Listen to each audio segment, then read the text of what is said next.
नमस्कार। आगे चलते हैं अपन। आप लिखिए calculation of optically active and mesoform, ऐसे लिखो, हेडिंग डालो। Calculation of optically active isomer and मीजोफॉर्म।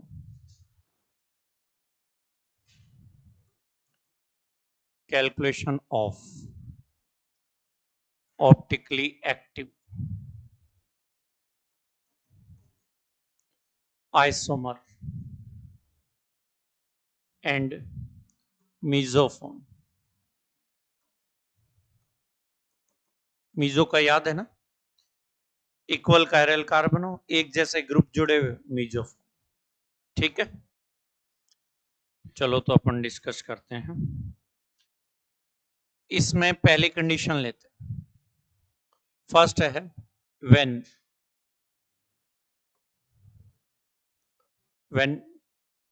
One chiral carbon और asymmetric carbon present.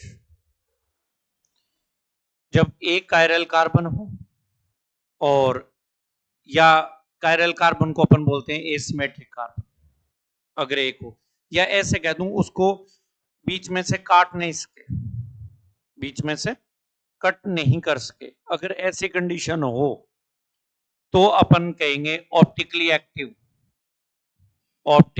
Active isomer. तो वो होगा 2 की पावर n। क्या होगा?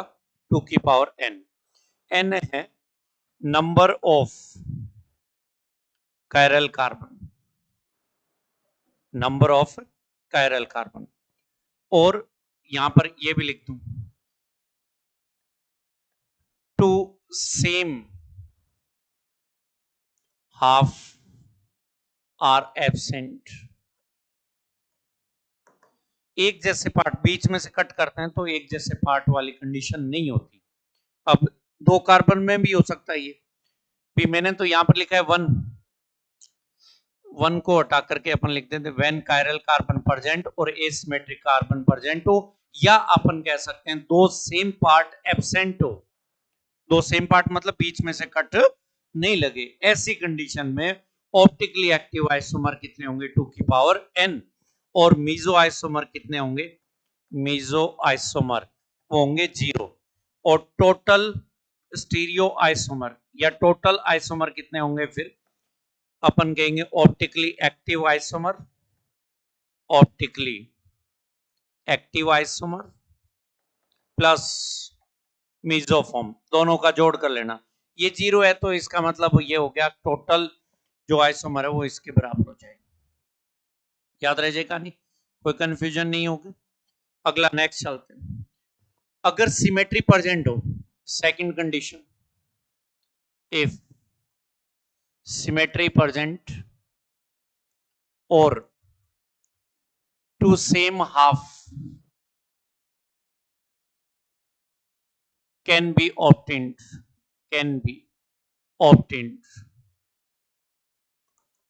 दो सेम हाफ बन सकते हैं।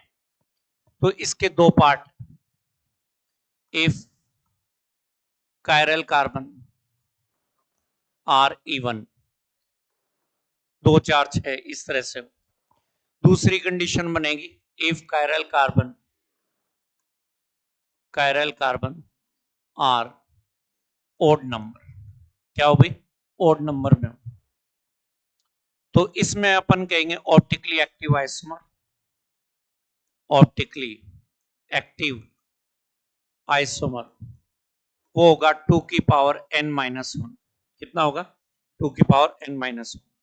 जो मीजो आइसोमर होंगे, मीजो आइसोमर वो होंगे 2 की पावर n बाई 2 और माइनस 1। और अगर आपको टोटल आइसोमर निकालने हो तो ऑप्टिकली एक्टिव प्लस मीजो, दोनों का क्या कर लेना? जोड़ कर लेना। फॉर्मूला क्या बन जाए? 2 की पावर n माइनस 1 प्लस 2 की पावर n अपॉन 2 माइनस 1। कर लोगे इस तरीके से, हो जाएगा आराम से ना। अगला इसमें अपन क्या कहेंगे भी, ऑप्टिकली एक्टिव। फॉर्मूले याद रखने यहां पर, सीधी सी बात। ऑप्टिकली एक्टिव आइसोमर वो कितने होंगे, 2 की पावर n माइनस 1 माइनस 2 की पावर n माइनस 1 और अपॉन 2। और दूसरा है मीजो आइसोमर। मीजो आइसोमर निकालने हो 2 की पावर अपन के n माइनस 1 डिवाइडेड बाई 2। यहां पर देखना n अपॉन 2 माइनस 1 है, वहां पर n माइनस 1 अपॉन 2 है, तो ध्यान से ये चीज ध्यान रखना आप, है ना। और अगर टोटल निकालना हो तो दोनों का क्या कर लेना, सम कर लेना। 2 की पावर n माइनस 1 सीधा ही लिख देता हूं, तुम समझ तो गए ही ना। ऑप्टिकली एक्टिव, ऑप्टिकली एक्टिव और प्लस क्या कह दोगे, मीजो आइसोमर, मीजोफॉर्म। मीजो आइसोमर की बजाय मीजोफॉर्म लिखूंगा, ठीक है। तो याद रह जाएगी ना आपको बात। ये मैंने क्या कहा है, पहला ये कहा है, 3 कंडीशन बताइए इसकी। पहली कंडीशन ये है कि बीच में से कट ना लगे, दो सेम टुकड़े नहीं बन रहे हो, तो आपको क्या करना है, ऑप्टिकली एक्टिव आइसोमर मिलेंगे ओनली 2 की पावर n। n का मतलब होता है number of chiral carbon. Chiral carbon को ही बोलते हैं एसिमेट्रिक कार्बन। कितने हैं वो लिख दो, जैसे 3 कार्बन है बट बीच में कट नहीं लग रहा, मतलब सिमेट्री नहीं बन रही, तो 2 की पावर 3 लगा देना। समझ में आ गई बात। अगर सिमेट्री मिले आपको तो उसकी 2 कंडीशन हो सकती है, एसिमेट्रिक कार्बन या कायरल कार्बन इवन नंबर में हो, या एसिमेट्रिक कार्बन और कायरल कार्बन क्या हो, ओड नंबर में। इवन में हो तो अपन कहेंगे ऑप्टिकली एक्टिव 2 की पावर n माइनस 1, ठीक। और जो मेजो फॉर्म है वो 2 की पावर n बाई 2 माइनस 1। यहां पर ऑप्टिकली एक्टिव निकालना हो ओड नंबर वाले में, तो आपको क्या करना है, 2 की पावर n माइनस 1 माइनस और 2 की power n minus 1 divided by 2, ठीक। और यहां पर भी 2 की power n minus 1 divided by 2। थोड़ा सा दिमाग लगाना, ओड नंबर में से माइनस 1 करोगे इवन में चेंज हो जाएगा, डिवाइडेड बाई 2 पूरा पूरा डिवाइड हो जाएगा, इसलिए वैसे भी याद आपको रह जाएगा, कंफ्यूजन नहीं होगी। यहाँ इवन होगा, इवन में इवन की पूरे पूरे डिवाइडेशन हो जाएगा, माइनस 1 करके आंसर निकल जाएगा, कोई तकलीफ नहीं होगी। चलो इस पर अपन कुछ एग्जाम्पल बनते हैं, वो एग्जाम्पल करवाता हूं आपको, और उसी से पता लग जाएगा सर हमारे कितना समझ में आया, ठीक है ना।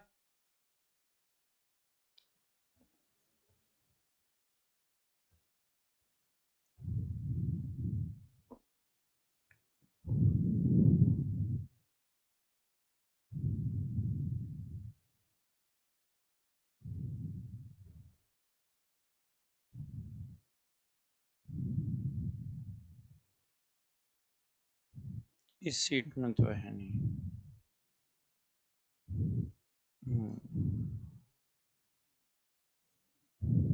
सुनिए,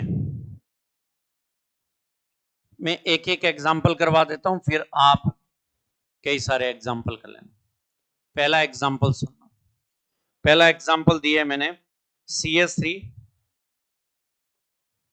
और CH और OH और COOH, ठीक है। इसमें निकालना है आपको, यहां पर कायरल कार्बन कितना है बेटा, 1, तो N इक्वल टू क्या बोलोगे, 1। Optically active isomer, optically active isomer 2 की पावर n, यानी 2 की पावर 1 का मतलब कितना हो गया, कोई तकलीफ ढूंढना। मीजो फॉर्म कितनी होंगे सर, मीजो 0 होगा, मीजो क्या होगा, 0, कोई तकलीफ नहीं होगी, पक्का। अगला सेकंड है, दूसरा मैंने ये दिया है COOH, CHOH और CHOH और COOH। आपको अच्छे से याद है तो इसका नाम क्या था, मेसोटार्ट्रिक एसिड, ठीक। कायरल कार्बन कितने हैं बेटा इसमें? 2 कायरल कार्बन। तो n की वैल्यू कितनी बताओगे, बताना जरा, 2 बताओगे। और जो ऑप्टिकली एक्टिव आइसोमर है वो क्या निकलेंगे? ऑप्टिकली एक्टिव आइसोमर वो कितने निकलेंगे? 2 की पावर क्या बोल दोगे, क्या था n-1, तो 2 की पावर 2-1 कितना आ जाएगा? 2। कोई तकलीफ थोड़ी ना होगी। मीजोफॉर्म क्या आएगा भाई? मीजोफॉर्म कितना आएगा? 2 की पावर क्या था?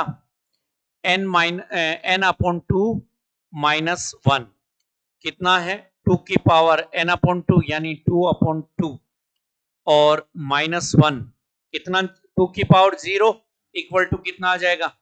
1। कोई तकलीफ तोड़ना है? दोनों का सम करोगे यहां पर तो क्या आ जाएगा? टोटल कितना आ गया बेटा? टोटल कितना आ गया? 2 और 1 3। कितना आंसर आ जाएगा? 3। बताओ मेरी बात समझ में आ गई क्या? दोनों एग्जाम्पल दोनों आराम से कर लोगे, कोई डाउट मन में? पक्का? फटाफट लिख डालो, एक एग्जाम्पल और करा दूंगा, ठीक है? तो आज फिर नया चैप्टर शुरू कर ही देंगे फाइनली। लिखो फटाफट जल्दी करो ना, टाइम खोटी मत किया करो तुम लोग, लिख दो फटाफट।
सरका दो।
हो गया?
चलूं क्या?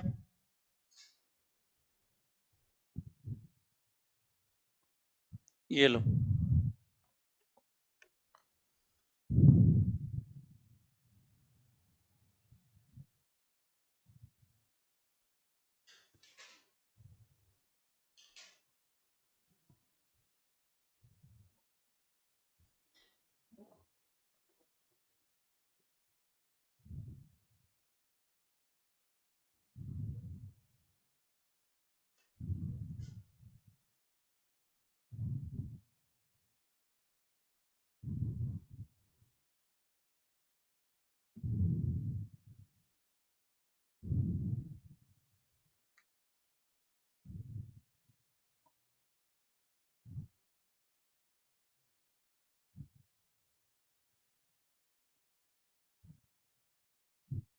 चले।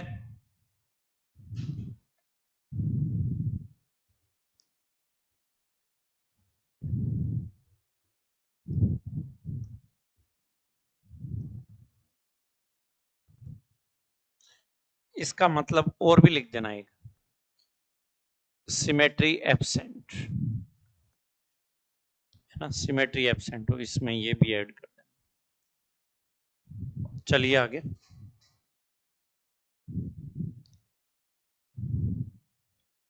थर्ड एग्जांपल लेते हैं अपन। उसमें ओड नंबर में 3 कायरल कार्बन ले लेते हैं।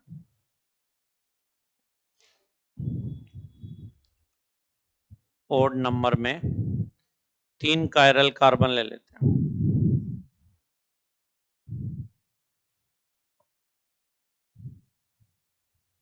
हो गया? चलो ना,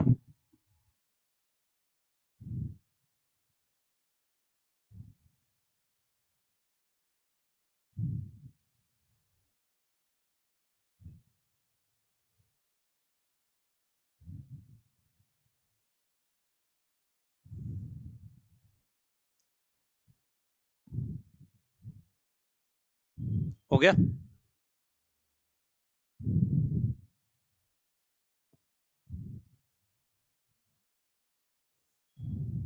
चलिए अगला लेता हूं, ओड नंबर में chiral carbon CH2OH, COH, COH, और COH और CH2OH। अगर अपन को यहां से काटना पड़े तो ये तो कट गया, दोनों इक्वल पार्ट मिलेंगे कि नहीं मिलेंगे? बट इसमें कायरल कार्बन कितने हैं? 3, यानी N की वैल्यू कितनी है? 3। ठीक, एसिमेट्रिक कार्बन ही कायरल कार्बन को बोलते हैं, ये भी याद रखना है ना। तो अपन कहेंगे पहला निकालना है अपन को optically active isomer. Optically active isomer क्या था भाई? 2n-1, और माइनस क्या था? 2n-1, और डिवाइडेड बाय क्या था? 2। तो कितना है भी? 2^3-1 माइनस 2^3-1 डिवाइडेड बाय 2। ये आ गया 2^2 माइनस, और यहां पर कितना आ जाएगा? 2^1। तो ये कितना हो गया? 2 दूनी 4 ना, 4 माइनस 2 कितना आ जाएगा? क्लियर? अब अगला मीजो क्या आएगा भी इसका? मीजो क्या आएगा? वो 2^n-1 डिवाइडेड बाई क्या आ जाए? 2। तो कितना है? 2^3-1 और डिवाइडेड बाई 2, यानी 2^1 आ गया, यानी 2 बोल देते हैं। टोटल कितना आ जाएगा? 4, 2 प्लस, बताओ अच्छे से समझ में आ गया क्या? कर लोगे आराम से, कोई डाउट नहीं मन में? छाप। फिर आपको कुछ मैं इंपॉर्टेंट पॉइंट लिखवा रहा हूं, किसके बारे में? एल्कीन के बारे में जो ऑप्टिकली एक्टिव है, स्पाइरेन के बारे में, बाइफिनाइल के बारे में, कुछ इंपॉर्टेंट पॉइंट्स लिखवा रहा हूं, वो लिखना आप, है ना।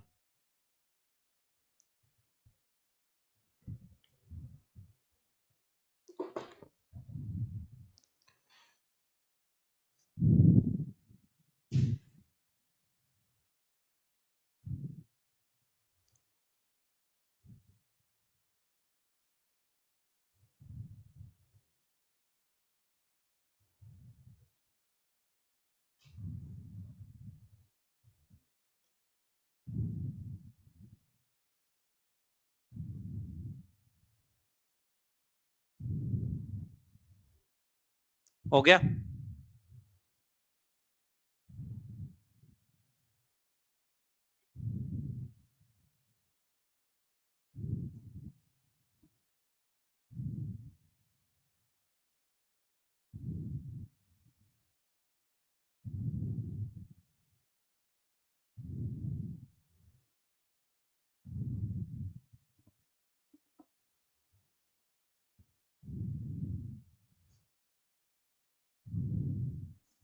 चले, लिखो some important points about optical isomerism. Some important points about optical isomerism. पहला पॉइंट लिखिए, if aliens have, if aliens have different type of groups, different types of groups, they are optically active, they are optically active. ये बोला है अगर Elin पर different type के group जुड़े हुए, जैसे ए जोड़ दिया, यहां पर बी जोड़ दिया, यहां पर ए जोड़ दिया, बी जोड़ दिया, ए कार्बन पर डिफरेंट टाइप के ग्रुप जुड़े हुए हो तो एलिन्स कैसी होती है? Optically active. लिख दो एग्जांपल, लिख दो एग्जांपल भाई.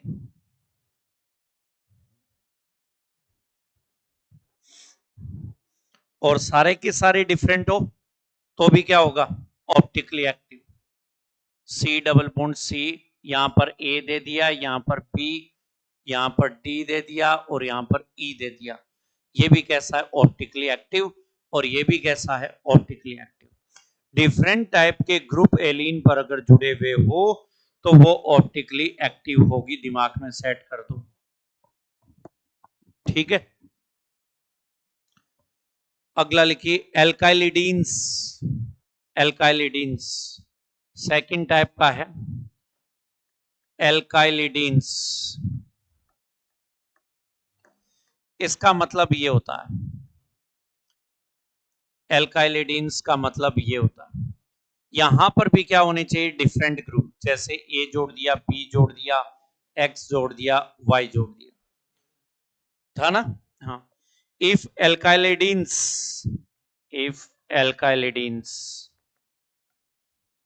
have different type of group, different type of groups, they are optically active, they are optically active. जैसे एक एग्जांपल लेते हैं अपन, यहां पर cyclohexene double bond C, CH3 COOH, और यहां पर है CH3 और H, ऑप्टिकली एक्टिव. कर लोगे? बताओ, पक्का ना? अगला स्पाइरेन के बारे में लिखवा रहा हूं.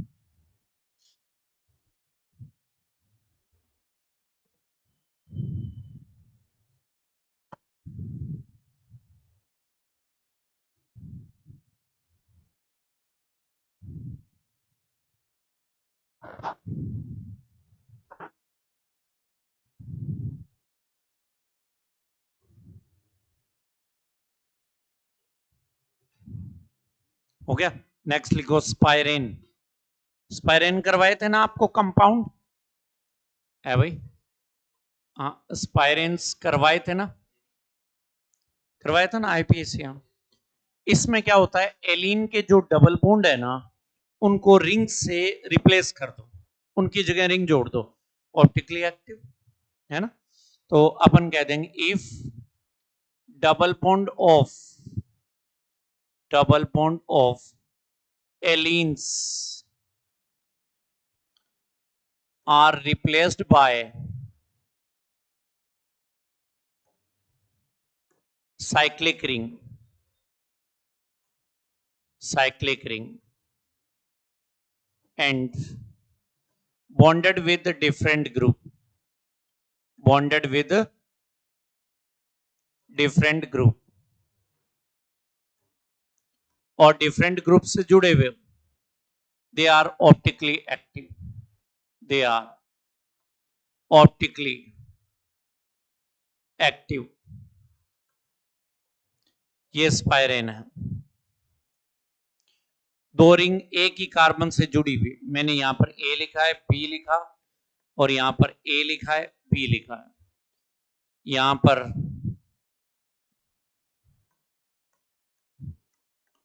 सारे ग्रुप ही डिफरेंट ले लिए, ए बी डी और ई दोनों ही क्या है, ऑप्टिकली एक्टिव। बताओ कर लोगे क्या? डबल बॉन्ड को रिप्लेस कर दिया किससे? साइक्लिक रिंग से। ध्यान रखना डबल बॉन्ड और साइक्लिक रिंग का जनरल फॉर्मूला क्या होता है? CnH2n, सेम होता है, सेम होता है, ठीक है ना। अगला लिखो बाइफिनाइल, किसके बारे में लिखोगे? बाइफिनाइल लिखो, करवाया था ना, उसके बारे में लिख दो, बाइफिनाइल के बारे में, बाइफिनाइल के बारे में भी लिख दो।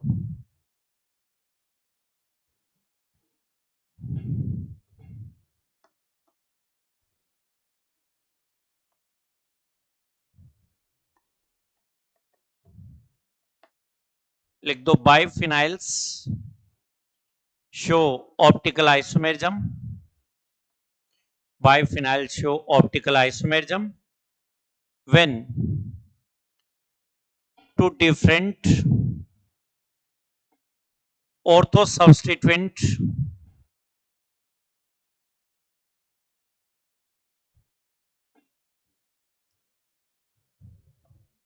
क्या बोला है? Different substituent, ortho substituent present और रह गई क्या?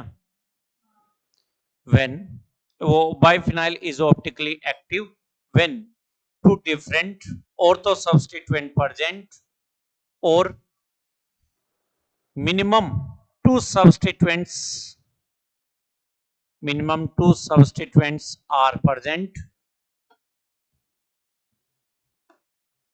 but they are bulkier group, but they are bulkier group, bulky group होता है ना, they are bulky group, bulkier, हाँ मास ज्यादा हो,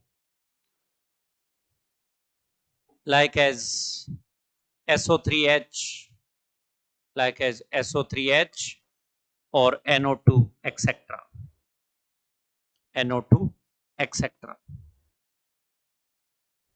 अगला नेक्स्ट लिखो, if each ring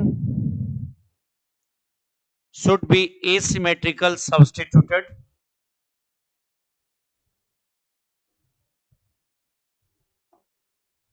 and do not have plane of symmetry,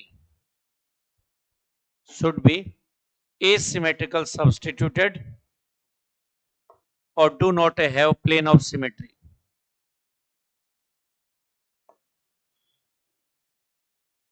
do not have plane of symmetry।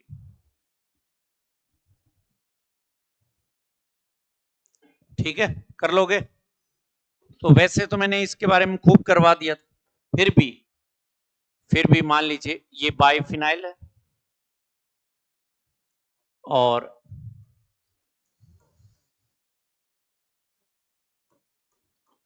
यहां पर NO2 जुड़ा हुआ है और यहां पर SO3H जुड़ा हुआ है, एटलीस्ट दो तो होने ही चाहिए, ठीक है ना। दो से ज्यादा होगा तो भी चलेगा, दो से ज्यादा होगा तो भी चलेगा। यहां पर NO2 दे दिया, यहां पर COOH है, SO3H, सारे डिफरेंट दे दिए तो भी ऑप्टिकली एक्टिव, बल्कियर ग्रुप होना चाहिए। क्या होना चाहिए? बल्कियर ग्रुप होना चाहिए। और ऑर्थो सब्सटीट्यूटेड है, नाम देखना आप क्या लिखा हुआ है, क्या लिखा हुआ है? Ortho substituted. यहां पर NO2 दे दिया और यहां पर भी NO2 दे दिया और यहां पर COOH दे दिया, ये ऑप्टिकली एक्टिव। अगर एसिमेट्रिकल मतलब प्लेन ऑफ सिमेट्री भी नहीं है तो भी ऑप्टिकली एक्टिव। जैसे मैं बात करूं, ऐसा कोई जुड़ा हुआ हो, यहां कोई ग्रुप है, यहां पर कोई ग्रुप है, यहां पर कोई ग्रुप है, ए दे दिया, यहां पर एक्स दे दिया, यहां पर ए दे दिया, यहां पर वाई दे दिया। अब इसके अंदर से बीच में से निकालोगे ना, plane of symmetry absent, do not have plane of symmetry, बीच में से निकालोगे तो इक्वल पार्ट में क्लासिफाई नहीं होगी। तो यहां पर क्या लिखते हैं, डू नॉट हैव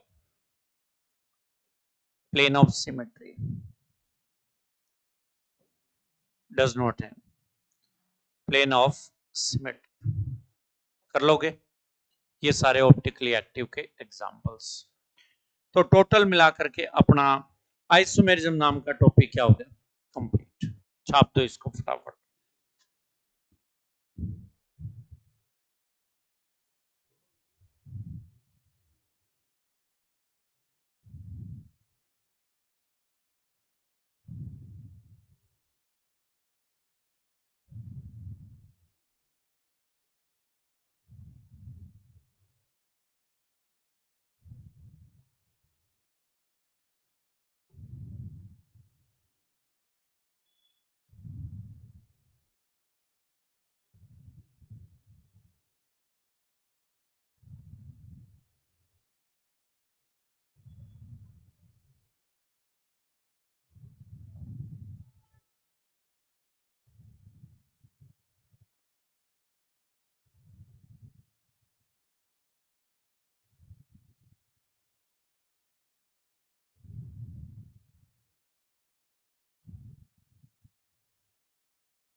चलूं क्या, हो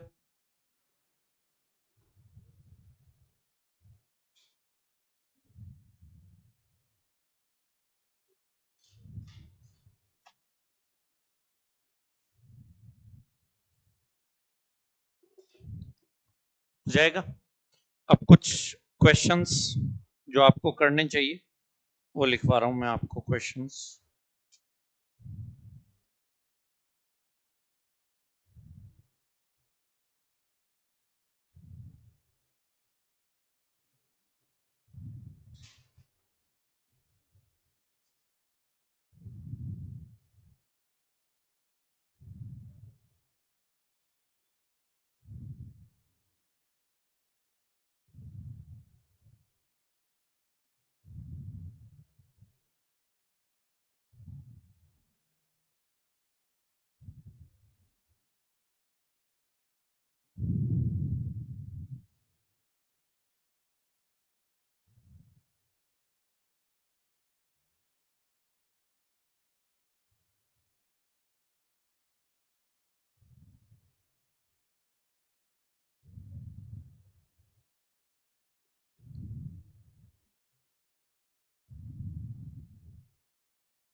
सवाल लिखिए आप, which of the following is optically active. सवाल क्या है, which of the following is optically active. कौन सा ऑप्टिकली एक्टिव है? ऑप्शन फर्स्ट, पहला ऑप्शन देखना में आपको दे रखा है C डबल बॉन्ड C, और यहां पर A दे रखा है B, यहां पर A और B। सेकंड ऑप्शन दे रखा है आपको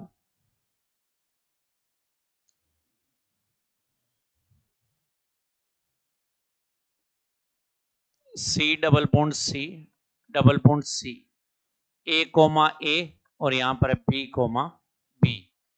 C ऑप्शन दे रखा है आपको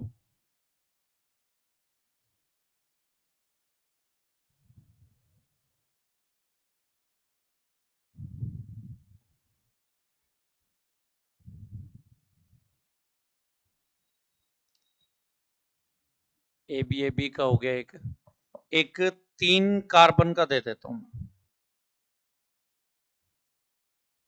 यहां पर, सॉरी 3 कार्बन नहीं, 3 डबल बॉन्ड का, यहां पर ए बी और यहां पर ए बी, ये दे दिया आपको एक, ठीक है। और ऑप्शन यहां पर इनएक्टिव कर देना क्वेश्चन, हाँ।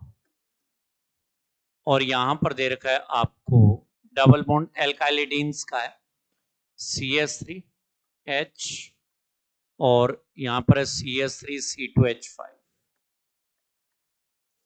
इनएक्टिव पूछा है आपसे, ठीक है। एक तो बी हो जाएगा और एक कौन सा हो जाएगा सी। देख लो कितने डबल बॉन्ड है, एलिन तोड़ना है ना, तो दोनों आंसर टिक करोगे आप, कर लोगे। ये एलिन नहीं है बेटा, एलिन कहाँ है, 2 डबल बॉन्ड थे ना, हाँ बिल्कुल, जो रूल्स अप्लाई करने थे वो तो लग ही नहीं रहे इस पे, और उसमें सिमेट्री और आ जाएगी, इस बीच वाले में सिमेट्री और आ जाएगी, पता है आपको, देखो बीच वाले में सिमेट्री और है इसमें, हाँ हाँ सिमेट्री आ जाएगी, इसलिए ये कैसा है, optically inactive.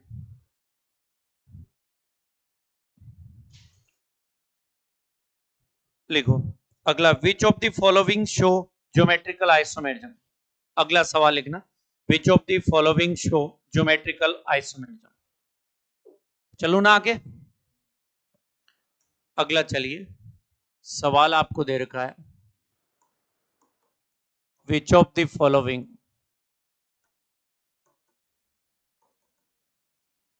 Show geometrical isomerism, कौन सा ज्योमेट्रिकल आइसोमेरिज्म देगा। तो पहला ऑप्शन है फर्स्ट 1,1, ऑप्शन फर्स्ट क्या है 1,1,2, और आगे बोलोगे tri methyl cyclopropane, tri methyl cyclopropane.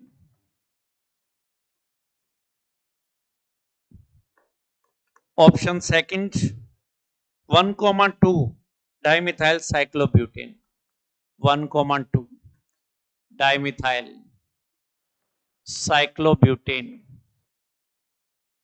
Cyclobutane. और तीसरा है methyl cyclohexane, methyl cyclohexane, methyl cyclohexane. और चौथा है 3,4 डाइमिथाइल, 3,4 डाइमिथाइल हेक्सेन। आपको पूछा क्या है, ज्योमेट्रिकल आइसोमेरिज्म कौन सा दे, बताइए कौन सा ऑप्शन टिक करोगे आप, है भाई।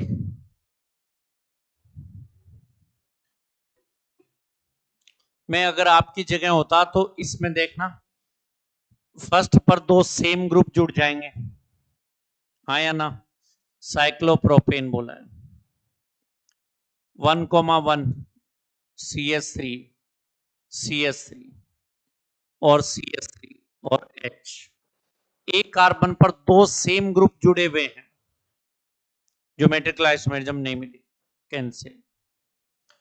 दूसरे वाला दे देगा, दूसरे वाला दे देगा, साइक्लोब्यूटेन है, और साइक्लोब्यूटेन में क्या क्या ग्रुप जोड़ रखे हैं, 1,2 डाइमिथाइल, यहाँ CH3H और CH3H डबल बॉन्ड की तरह काम में आएगा, यूं खींचोगे तो ऐसे लगे बीच में डबल बॉन्ड बन गया है ना। तो एक जैसे ग्रुप एक साइड सिस, तो सिस और ट्रांस बन सकते हैं, ऑप्टिकल आइसोमेरिज्म वो ज्योमेट्रिकल आइसोमेरिज्म देगा। मिथाइल साइक्लोहेक्सेन एक ही है इसमें, तो ग्रुप ही एक है, मिथाइल साइक्लोहेक्सेन, ये लीजिए CH3H, दो सेम हो गए, हाँ या ना, तो ये भी नहीं देगा। और ये क्या बोला है, di methyl hexane, restricted rotation नहीं है, एक्सेन सिंगल बॉन्डेड है, सिंगल बॉन्डेड कंपाउंड में फ्री रोटेशन मिलता है, इसीलिए ये ऑप्टिकल आइसोमेरिज्म में नहीं देगा। कर लोगे, फटाफट टिक मार दो उस पर।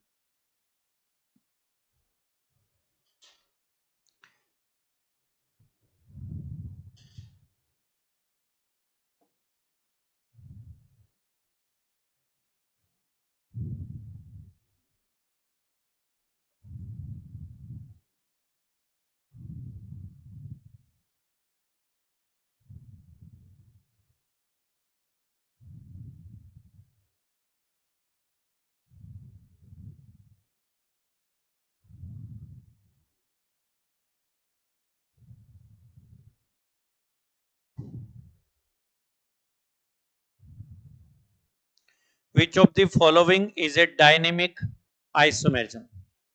Which of the following is a dynamic isomerism पूछा है, क्या पूछा है, डायनेमिक आइसोमेरिज्म।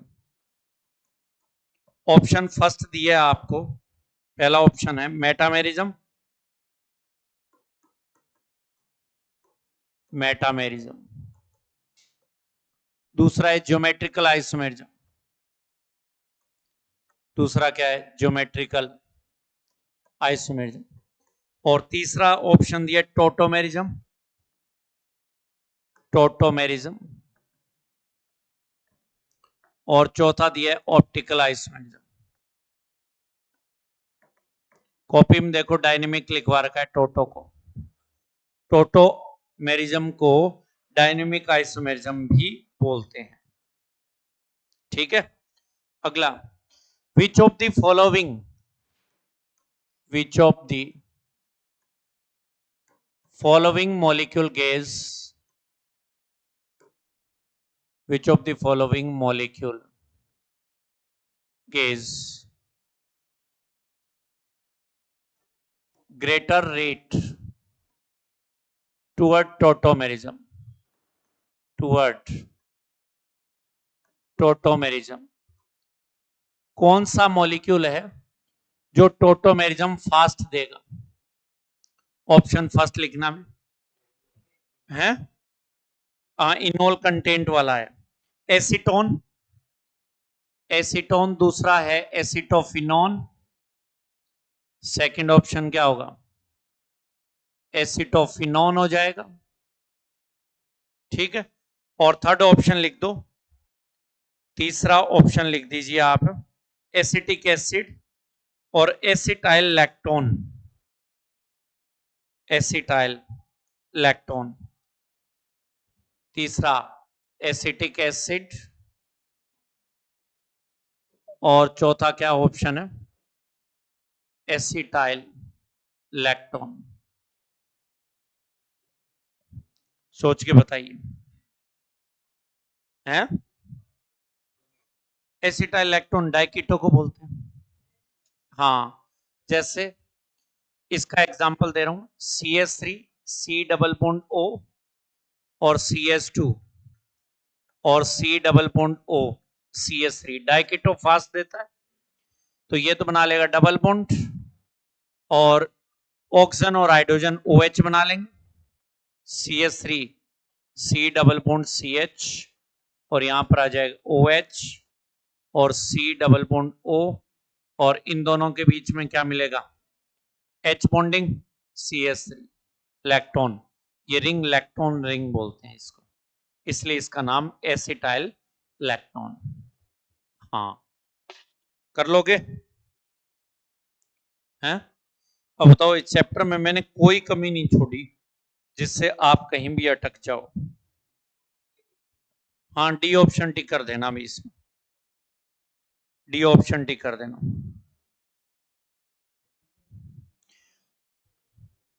है एसीटोन, CS3COCS3, एसिटोफिनोन, ये लो एसिटोफिनोन, एसिटिक एसिड CS3COOH हो जाएगा। ठीक है, कर लोगे? चलो आगे, नेक्स्ट लिखिए। अब रेट से नाम लिख करके सवाल दे सकता है। एक पूछेगा मैक्सिमम इनोलाइजेशन, तो भी सेम कैटेगरी का सवाल है। हाँ, इनोलाइजेशन नाम वर्ड जोड़ दे, क्या फर्क पड़ता है।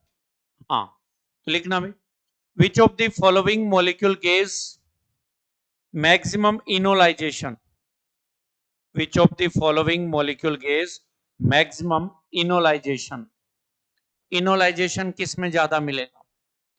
ऑप्शन ए लिखना, आपको क्या बताना है, इनोलाइजेशन मैक्सिमम किस में होगा।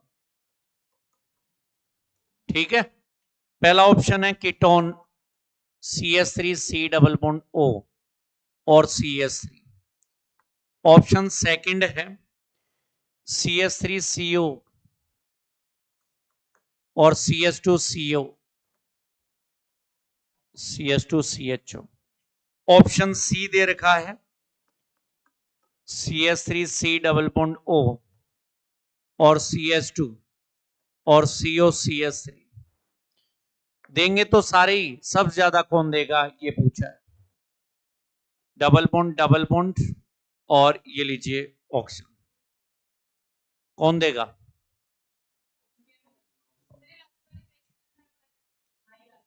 लास्ट वाला, क्यों क्यों देगा? उसके पीछे कारण, ये तो बना लेगा डबल बॉन्ड, ये बना लेगा नेगेटिव चार्ज, और ये आ जाएगा क्या भी, फिनोल बन जाएगा ये, और फिनोल रिंग कंटेन करता है, ये एरोमेटिक रिंग है, हाँ या ना? बोलो तो सही यार, ये एरोमेटिक रिंग कंटेन कर रहा है, इसमें sp3 कार्बन है, तो ये कैसा हुआ, नॉन एरोमेटिक, और एरोमेटिक क्या होता है, ज्यादा स्टेबल होता है, इसलिए स्टेबिलिटी ज्यादा गेन करने के लिए तुरंत इनोल में कन्वर्ट हो जाएगा, इसीलिए maximum enolisation fourth option D में मिलेगा। ठीक है, नहीं ऊपर वाला डाइकेटो इससे कम होगा, क्योंकि एरोमेटिक डोमिनेंट है, यहां पर एरोमेटिक है, वो डोमिनेंट है।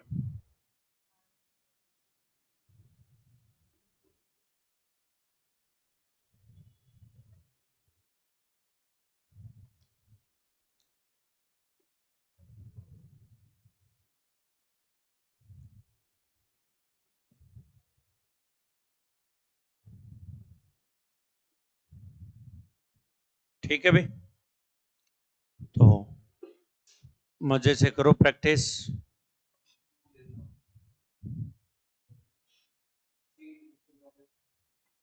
वो हो गई, पूरी हो गई, और तीसरी, उन दो में क्या दिक्कत है, अब करने लगो, हो जाएगी आराम से। कल नया चैप्टर शुरू करेंगे अपन।